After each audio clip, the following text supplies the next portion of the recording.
If you dip a jar of water from a muddy river, you will see bits of mud and sand settling to the bottom of the jar. Where do the mud and sand in the river come from? Since the river is bringing the mud and sand downstream, the logical place to look would be upstream. Here in the high country, the source of the river is a small, swift creek. Mud, sand, and small pieces of rock are being picked up and carried away by the current. But where do mud, sand, and broken rock come from? Look around you. Everywhere you can find things that are slowly crumbling into bits. They are gradually decaying and decomposing from long exposure to the sun, to rain, heat, cold, and wind. They are weathering. In nature, weathering has a similar effect on rock. The rock gradually decomposes. It crumbles into small grains of mud and sand, and gravity pulls them downhill.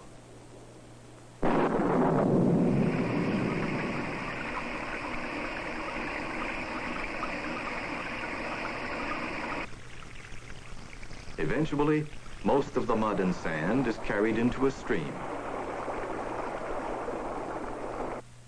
When rocks freeze and thaw over and over again, cracks develop. Occasionally, a piece of weathered rock breaks loose and gravity pulls it downhill.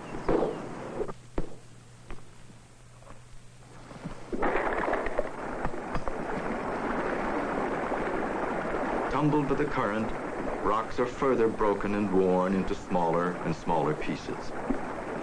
All that finally remains of a weathered rock is mud and sand. These bits of decomposed rock are called sediment. Sediment along the banks of a river may remain in one place for many years, but sooner or later the river picks it up again and carries it downstream. When one river joins another, a larger river is formed, and the combined load of sediment is carried away. Eventually, most sediments reach the relatively calm waters of an ocean. The stream's current doesn't extend very far out into the ocean. What happens to the sediments now that there are no longer any strong currents to move them? It's hard to tell here, since whatever happens takes place under the ocean. It will be easier to find out in a man-made reservoir. A stream has been carrying sediments into this reservoir for about 30 years. If the reservoir is emptied, we can find out what happened to the sediments.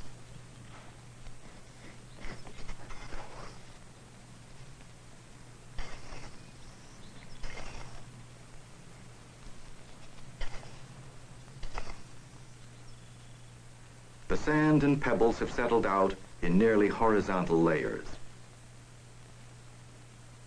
But why? The sediments were carried into the full reservoir by this stream. What happened to them when they reached the calm water? This is a simplified model of a stream flowing into a reservoir.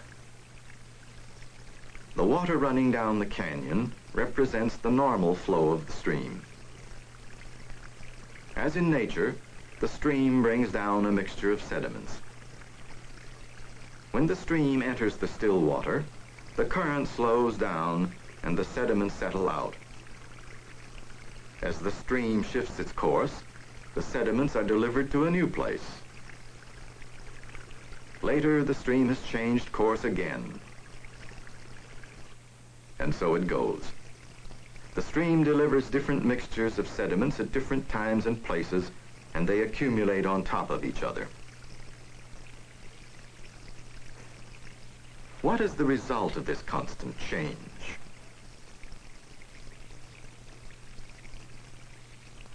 The sediments have been deposited in layers like those in the reservoir.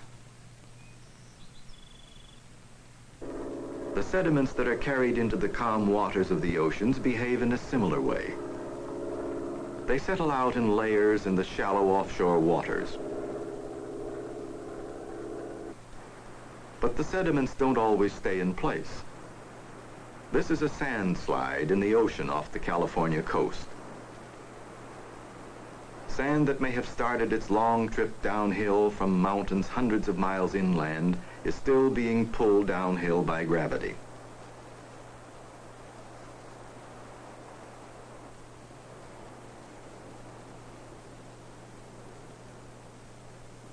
And there are still other ways that sediments move towards the depths of the oceans. This tank represents a small cross-section of the ocean floor and includes several hills and valleys. The unevenness of the bottom is exaggerated to make the results of the experiment easier to see. Let's watch what happens when we release a fine-grained sediment into the tank.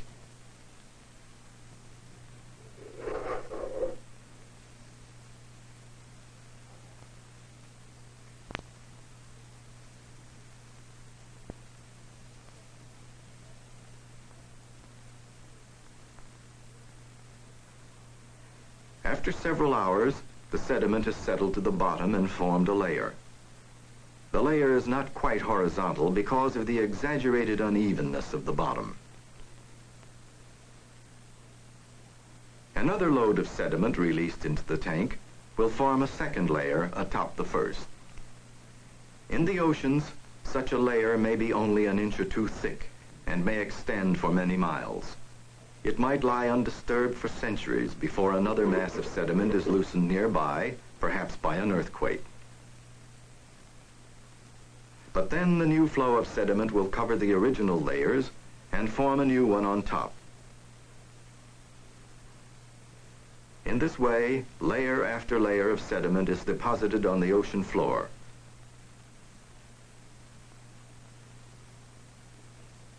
The sediments will first fill in the low places. Once these have been filled in, the layers deposited on top are horizontal, even though the bottom of the tank was not.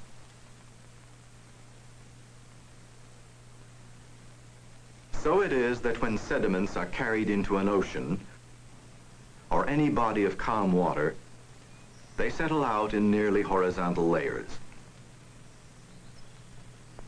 These layers resemble the layers of loose sand we found in the reservoir. But this is hard rock. What made it hard? Could the pressure of many tons of rock lying on top have had something to do with it?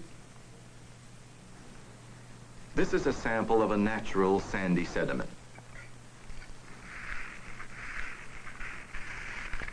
Let's see what happens to the sediment when we put it under a hydraulic press and apply 15 tons of pressure.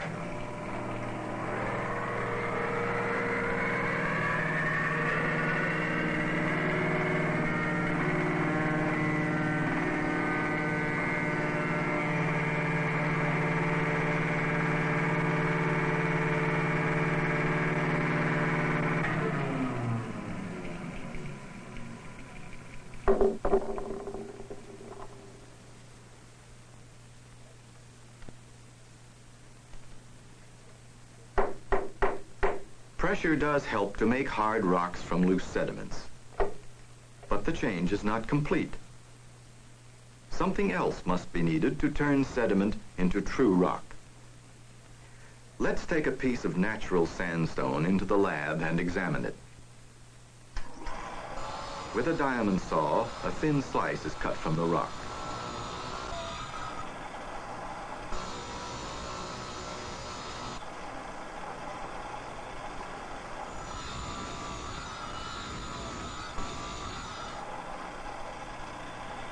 One side of the slice is ground and polished. The slice of rock is then attached to a glass slide.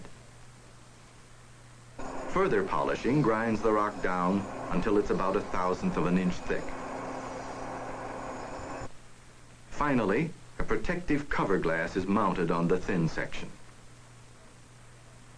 We may then study this thin section under a microscope.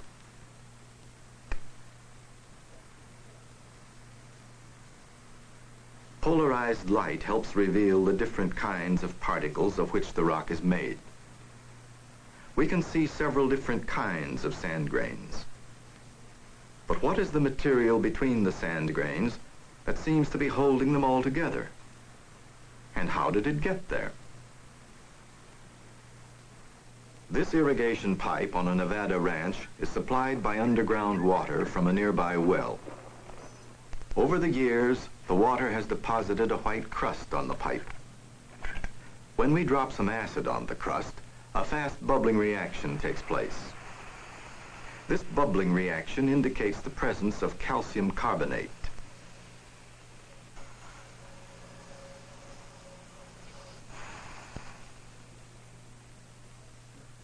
This rock is in the hills just above the ranch with the crusted pipe. If acid is dropped on the rock, again a bubbling reaction takes place. There must be calcium carbonate in the rock. Could water have deposited calcium carbonate in the rock, as it did on the pipe? A lab demonstration can help answer this question. We'll use some loose sand and cover it with a chemical solution representing calcium carbonate.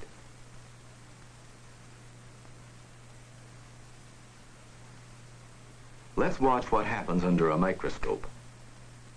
With the time-lapse camera, we can condense an hour into a few seconds.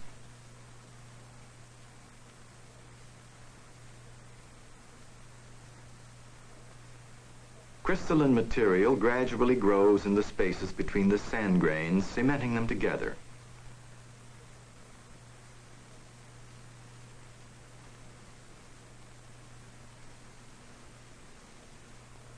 This is similar to the way the grains of sand were cemented together in the hard sandstone. Calcium carbonate cement must have been dissolved in underground water that seeped through loose sediments for many centuries, cementing them into rock. Rocks made from sediments are common, and they are always layered.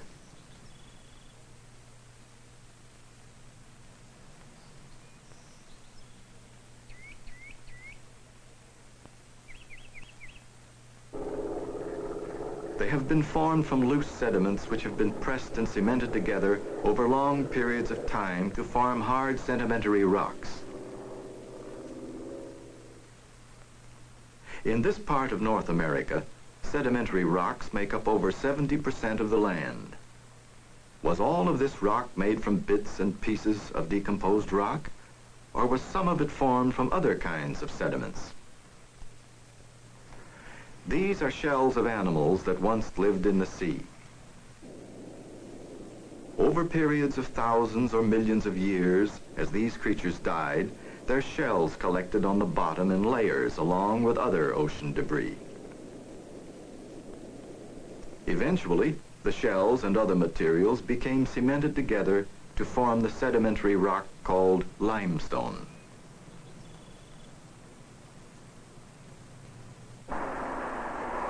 This coal mine in West Virginia is deep under the surface of the earth. We don't find any pebbles or seashells in this mine, but sometimes we do find the impression of plant leaves. Normally, leaves and other plant materials that fall into a pond or swamp will settle to the bottom and decay in the stagnant water.